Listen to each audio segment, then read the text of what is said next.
Welcome to Grappling with the Gray, a forum for promoting the development of an ethical mindset and ethical decision-making to help us clearly see both sides of complex issues and better navigate the moral challenges of everyday life. I'm Jonathan Goldson, and I'd like to welcome my guests today, Nick Gallo, AKA Captain Culture, and the Ethics Evangelist, is co-CEO of Compliance Line and host of the podcast, The Ethics Experts. Hello, David. Hello, Nick. Hey, Jonathan, great to be here. David E. Marlowe, aka the Ikigai, Ikigai. Yeah. You do it for me. Ikigai, like Ikigai like guy. long There we E. go. Right? Long E, key like you unlock your door, guy like this guy. That's right. I got it right when I practice. David is president of the Versatile Guru, helping people and companies live into their purpose. And Charlotte Wittenkamp, aka the Bridge Builder, is a cultural counselor, enhancing self-efficiency and promoting empowerment. Thank you all for joining me today. Let's jump right into our ethical scenario for today. This one's short and sweet. On an episode of House, a patient with a brain tumor suffered frontal lobe disinhibition, which caused him to say every thought that came into his head. He ended up insulting everyone around him, including his wife, who, spoiler alert, left him after discovering what kind of person he really was. So our question for today: was the wife justified in her claim that her husband was not the man she thought he was? The floor is open. I had to laugh. I watched a bit of the episode in preparation for this, and I thought, we keep being told to be our authentic selves, and that guy was like being the most authentic self. I'm not sure everybody always wants the full blown authentic self, because he wasn't saying anything mean necessarily, as much as just what he was thinking, and a lot of it was truth that maybe some of them needed to hear. Yeah, nobody wants your true authenticity. They want a well-curated version of authenticity. Right. Well, and I think that's really what this discussion comes down to, is we should be filtering out some of the things that pop into our heads. When I was in seminary, there was a fellow there from New York, and I said to him once, I like about you, you say everything I think. I think that there's, when I first came to the US, you go to the embassy and you swear to say the truth and nothing but the truth, but they don't ask you for the whole truth. And I think actually that's an interesting distinction to which this episode really points to, that we don't want the whole truth, but we don't want to be lied to. So the quiet is really an interesting space in between. Yeah, and context really makes such a big difference, because there are times when omissions of the truth really are deceptive. And there are other times when it's best to withhold information, because nothing good is going to come of revealing it. Yeah, sometimes you just want to have a good date night. You know what I mean?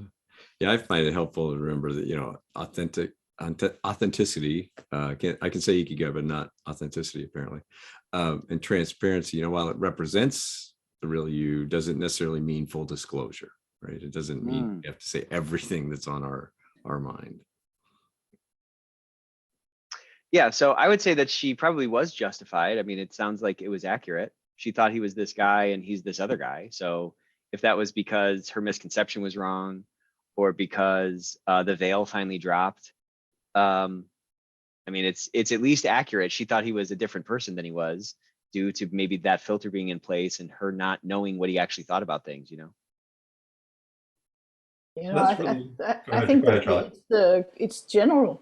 I mean, how much do we know what anybody's like? You don't have, the question is, do you have to have a brain inhibition to get to know another person in the first place?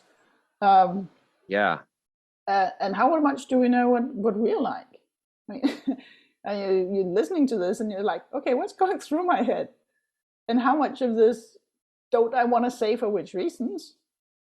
And I think also, I mean, how much does a woman know what goes on in a man's head? Now, I'm the only woman in the, but I just want to, we don't. And not saying that I know what goes on in other women's heads, but there's so much more difference, right? Yeah. So, Sometimes we don't know what's going on in our own heads. no. As I'll say that as a man in answer to that question. Yeah, I think he I had a friend surprised who- himself, right? Well, yeah. I mean, I had a friend in college who he said, what we really need to do is we need to plant microphones in the women's bathroom so that when we're on dates and they go off into the bathroom together, we can find out what they're really thinking. You probably don't want to know. I don't know. It wouldn't help because as David said, we don't know ourselves very well. But to your point, Nick, isn't my good judgment to know what I ought not say? Isn't that part of my true self? Mm. I gotta break in here, because what is your good judgment? Your good judgment depends on where you are. Mm-hmm. And Well, your but good judgment also, depends on who you're talking to. but also Jonathan does have 3,000 years of experience here, so he may have a little bit better judgment than us. A little bit of training. Well, he's not been dealing. I have 3,000 access years to have more not wisdom. been I don't dealing- necessarily use it well. For all the 3,000 years, he was dealing with people in the Middle East, right? Not with wily Vikings or Native Americans. So your good judgment, as good as it may be, might not come across the same way if those 3,000 years of writings had been employed somewhere else. We certainly don't know other cultures until we've had a chance to get to know them. One of my neighbors in Israel was on a trip in America, and he was staying with a family that was nicely putting him up. And they had dinner, and they asked him if he'd like a second helping, and he said, "No, thank you. I'm fed up." Oh, Now, it made perfect sense to him. He couldn't understand why his host seemed to get offended. I can't understand how they could have been so dim as to not realize that he was just having trouble with the idioms. Right? But I mean, what man has not contemplated the question from his wife? Does this dress make me look fat? Does the good judgment involves me knowing whether my wife really wants an answer to that question? yeah. Right. Well, Go ahead. I was just going to say, her question, he wasn't the man I married. I'll be married 40 years here next month, and I hope I'm not the man my wife married. I mean, I'm much better. At least seems to be working out okay. We're still together, but I thought about that when my daughter was dating, and thought, man, if I had been my father-in-law, would I have let me marry my daughter? I don't know. Not that I was a bad guy, just that, like a lot of I was a teenager when we started dating, but not guided very well, not looking at life necessarily the best way. And that got refined over time and changed, and don't we all? So asking for that standard is a little rough too. Mm-hmm.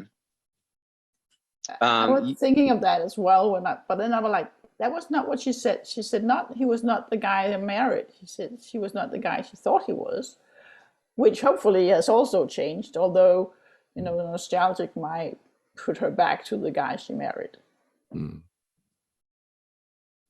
Jonathan, you said, isn't it part of my real self, what I exclude, like what I'm transparent about and what I'm what I hide or what I don't say? And I don't think it actually is. I think it's largely going to be influenced by like your macro or micro culture and what's like socially acceptable. So I think if you go to other countries, there are a lot more there are some European countries, for example, like in a work setting, they're going to be way more sort of direct and forthcoming with feedback that in somewhere like Japan, which is a much more like indirect culture, you know, they say things, you know, a little bit more obtusely or whatever. And I don't believe that there's a different sort of sampling of like wired human beings in these different just random geographical areas. I would imagine that those interactions are sort of learned over time from being steeped in that kind of a culture. So I don't think, you know, maybe you're authentic,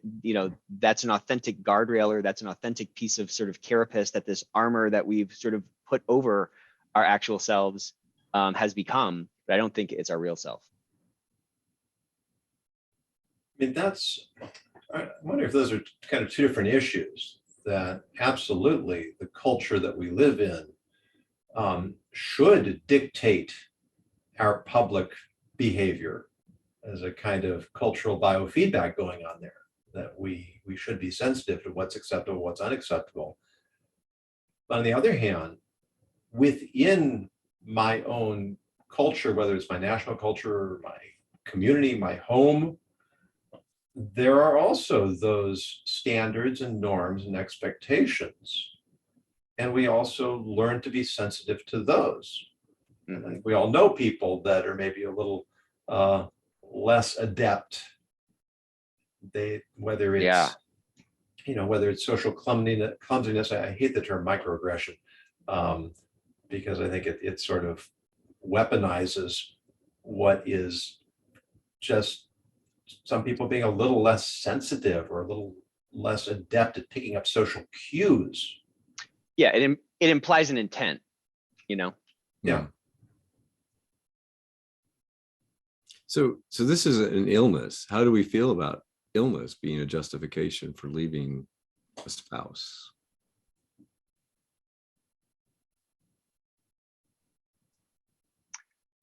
That's actually a pretty interesting question, because it probably is like a function of like the type of illness. Like if somebody had a really bad accident, for example, and they were just like physically debilitated, and you left them for that, you would feel like a monster. But I feel like people would probably like understand this a little bit more, you know, like on a really base level, like, well, he couldn't shut up. Like he just said everything that he was thinking. How can you blame her, you know? Yeah, because I tried to, so my wife has MS, which is a debilitating disease, and it never even crossed my mind, right? So I was thinking about that, and it's an illness, it's equivalent.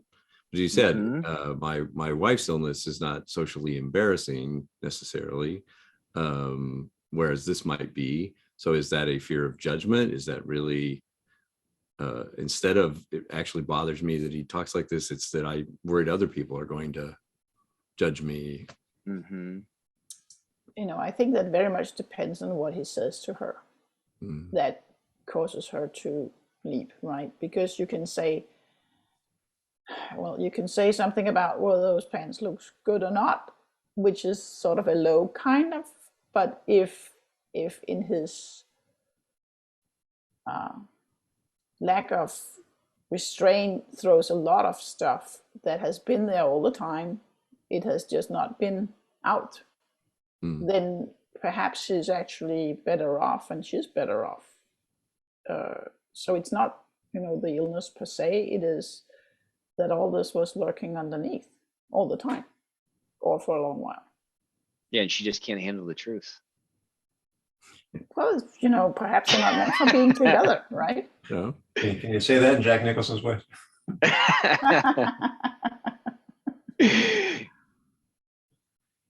And it's an interesting point to ponder. You know, don't we all think things that we choose not to say? I've been told that some married couples argue on occasion,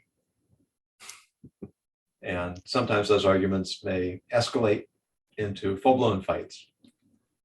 And one party or the other or both will say things that may be hurtful. Aren't they saying things that they've been holding in because they felt that they didn't rise to the level of potentially causing strife or pain or discomfort. Mm. And it was their desire to overlook issues that were not necessarily that serious, but in moments of anger, when we start reconnecting with these things on a more primal level, we articulate them. Is that significantly different from what's going on in this case? I think to Charlotte's point, though, is like that's normal and true, but what he was thinking was so hurtful to her that the way he thought about her and some of the other things, that even if you understood we have those things, it was the content of the things that was troubling to her. Yeah, I think that we were sort of taking it a little bit out of context and saying, what does disease do? Because I was thinking, well, we have a similar thing with Alzheimer's, that you kind of lose the person you were married to because that person is gone, right? We don't know what comes in afterwards, but it's certainly not a person that you've been married to for decades, probably at the time, right? Yeah. And you say goodbye twice then, right? Mm-hmm.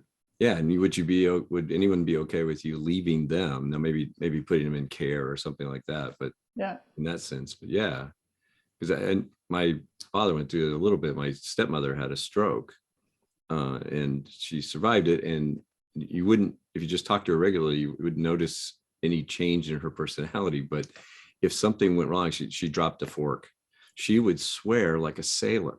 And Really? she's never been someone that was prone to swearing before. Wow. And I mean, I was a Marine. I'm telling you what, she was almost sometimes embarrassing. Made you blush. Yeah. Yes. So, and that just wasn't someone that age. Right? Yeah. Right. Yeah. She was in her 80s at that time. And again, that very much a personality change, unlike this, but it was, induced by a brain injury, and he kind of rolled with it. He sometimes would laugh or something, but and then she would even realize that she'd said it and kind of go, wow. Oops. And then go on. But yeah, you remind me actually of my father when he was slipping into Alzheimer's. He would he started making somewhat off-color jokes, nothing that was by today's standards really even noticeable, but for him, he was a Depression era kid who really had that sense of old-fashioned chivalry, and never swore, and he never made those kinds of remarks. And my mother was just sort of surprised that it was so unlike him. Yeah. And yet, he had always taken care of her. She left her job when they got married, and he was a businessman, and he earned the money, and she kept the house, and that was their relationship. And now there's this reversal where she became the caregiver, and she would visit him in the nursing home 3 times a day. Wow. And she gave presents to the nurses to make sure that they would feel desire to look after him more closely. But the level of devotion that she showed to him was extraordinary. Yeah. Even when he really was no longer the person he had been. Which kind of begs the question again, who are we? Mm-hmm. Who are you today is really the question, probably, huh? Because you can change so much over time. Like your body, they say that all the cells in your body regenerate over like 7 years or something.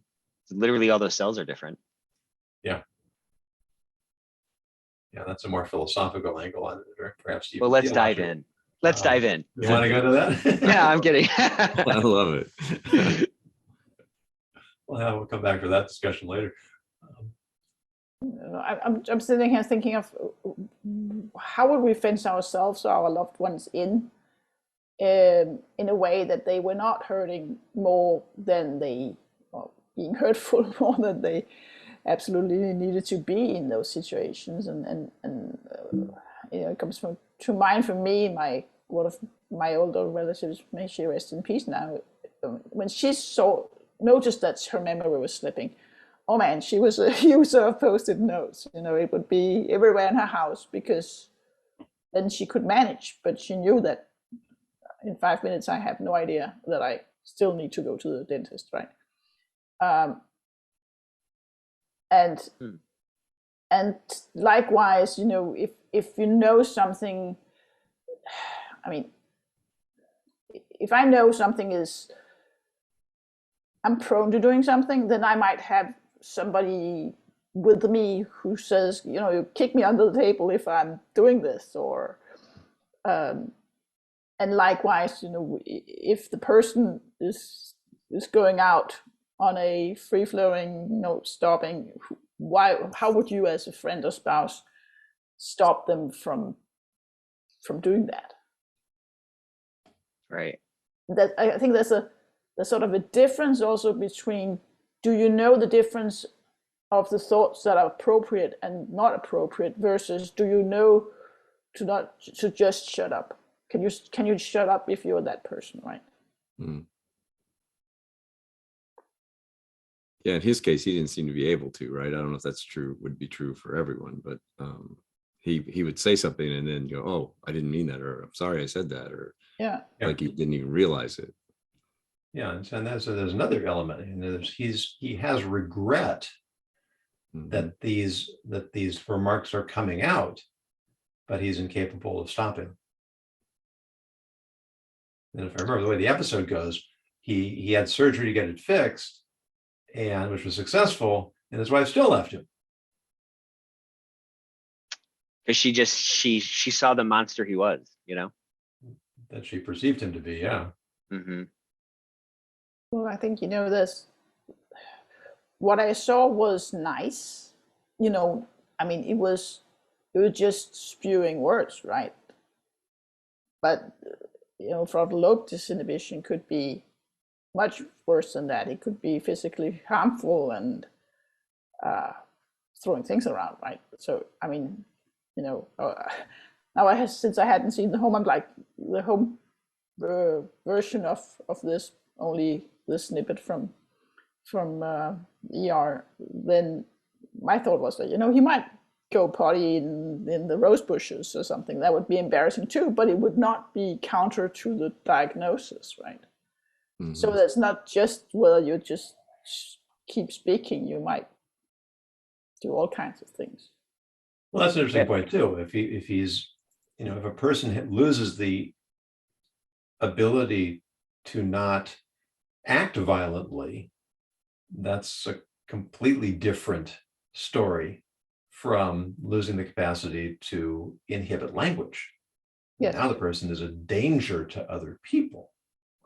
So even if we say it's not his fault, yeah, he still has to be restrained to some level for the protection of himself and others.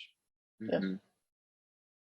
And I think that was the case with the example one, right? With the way back, the guy got the railroad spike in his head, and that was the one they referenced in the episode. But he was violent, he was abusive, and I think in that case it's like a no-brainer, as you just said, Charlotte. It's you can't have that, as much as you understand it's not his fault. I don't know. It seems to be some kind of like some different standard for like the physical thing or the physicality of it, of that example, and the lack of like adherence to like the social mores or something. Like if you think about people in your workplace or people you've worked with in the past who are just really difficult people, or they seem to be, you know, as Jonathan said, like socially clumsy, there is such a lower threshold for like of patience for those people, I found at least, than somebody who is maybe, I don't know, whatever another sort of atypical sort of behavior is, or even like a physical trait, you know. Yeah. Like, for example, I used to work with a guy who he was like hard of hearing, And like, that was kind of annoying that you always had to repeat things over and over again, or like the conversation had to go slow. I mean, but nobody like would say that, and nobody, because it's not that annoying. It's like, okay, I can understand that. And I've worked with another guy who was just like really brutal to work with, and he wouldn't pick up on social cues. And it was just like painful to be around him. And there was like just a, you know, like a much more widespread annoyance with the second guy than the first guy, you know? Yeah. It's like, why can't you wrap your head around, you know, reading the room or seeing the inference, or I don't know, it's kind of an interesting dynamic. You know, I think what often it comes down to is, does that person know that this is a problem? If the person says, I can't hear you, could you please repeat? Okay, I own that I have a part of the problem. If the person says, I have Asperger's, so I don't pick up your social cues, could you please assist me? Then you might not have a problem the same way as somebody who just thinks that he's right all the time. Or how, okay, so let's throw this in there. I'm just blunt. I'm just blunt. I don't have time for all of that. Yeah. I'm trying to be real. Right? There's no name for that. There's no name for that other than like jerk or arrogant or something. You know what I'm saying? Yes, but what I'm saying is that if he says, I know I have this problem, please help me, then suddenly you have a different level of compassion for his shortcomings. Maybe. Because okay. he owns his own whatever it is that he knows it. No, like I say, you know, I'm not American. If I step on your toes, then you know, if I say I'm fed up or something, it might mean something else. Yeah. Well, that's something we touched on earlier. I mean, if you take your typical, or let's say your stereotypical New Yorker, and you drop them in my neighborhood in the Midwest, there might be some chafing there. Now, the kind of behavior that's absolutely appropriate in one community can be very much inappropriate. And if I don't have the experience, the worldliness to recognize that people in other places have very different social norms, I really can be, as you say, Nick, a jerk. When in my mind, I'm just being what is normal. Right. I think it very much hangs on the visibility of our own lens. You know, if I know that I'm seeing this through a cultural lens or a class lens or a national lens or a whatever disability lens, then I know that I'm skewed. But if I don't, if I plant my New Yorker in the Jonas's neighborhood and nobody around him knows that they are skewed towards one kind of social interaction or another, then the break of the breach of the norm becomes offensive.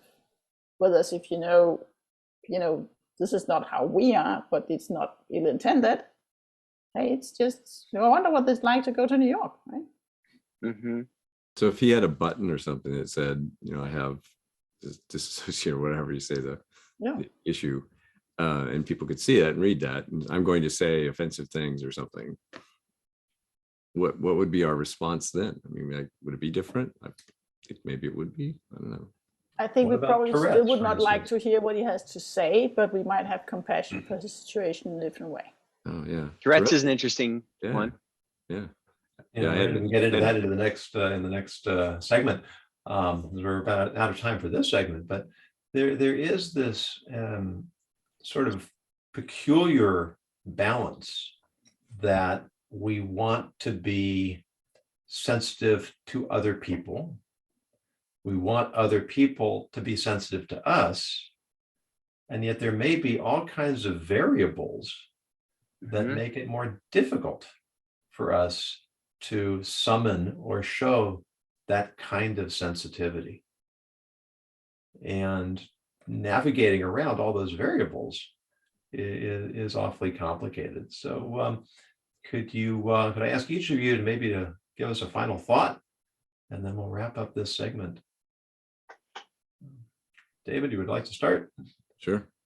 Yeah, I think as you just alluded to, some of this is conditional, and it's around what's the problem, how do we know it.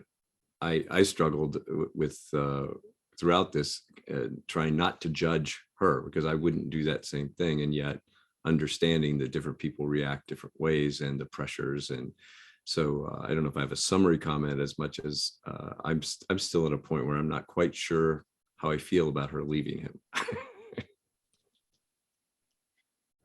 Charlotte? Yeah, I'm sitting with compassion for everybody. I would say probably except the TV producers, but that's for the next segment.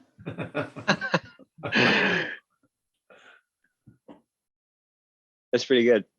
I don't know. I think my final thought is I'm just trying to be a little bit more patient and try to cut people a little bit more slack, just in general. And that's a little bit easier said than done, because I find myself getting frustrated or losing patience or whatever. And sometimes it's they don't know, or they have Asperger's or something like that, or they're just a jerk or whatever. And it's usually rooted many times in sort of an insecurity that somebody has. And that's maybe something that they can't control due to something that they've been through, right? So at some level, as you boil it down enough, it's, it's all kind of the same. Yeah, one of the fundamental principles of Judaism is to give the benefit of the doubt. Yeah. And the language in Hebrew is to judge every person on the side of merit, but it can also be read to judge the whole person on the side of merit. And we often don't know the whole person. No, you don't. And then, even as David said earlier, we don't even know ourselves fully because we don't recognize all the forces that have shaped us into who we are. Correct. And so we want people to show us grace and judge us favorably. And it's worth making that extra effort, as you mentioned, Nick, to try to do the same. Yeah, and also it's not easy for anybody, right? We Right. can talk about this some more. Like nobody gets to their deathbed and they're like, that was easy. I just skated through that. Like it's hard for everybody, and it's hard in different ways, Yeah. So plenty more for us to talk about. But thank you, David, Charlotte, and Nick. Hope you will come back for another episode. For those who are watching and listening, if you'd like to suggest an ethical scenario or dilemma for discussion, please go to my website, jonasongoldson.com, and use the contact box to submit a proposal. We may use your suggestion on the program. If you are a Grappling with the Gray member, then you have access to the follow-up Q&A by going to the community feed and using the community link. If you're not a member, please go to gwtg.live. That's gwtg.live. We can sign up for a free 30-day trial and enjoy member benefits. Please join us again for our next installment as our panelists grapple with the gray. Bye-bye.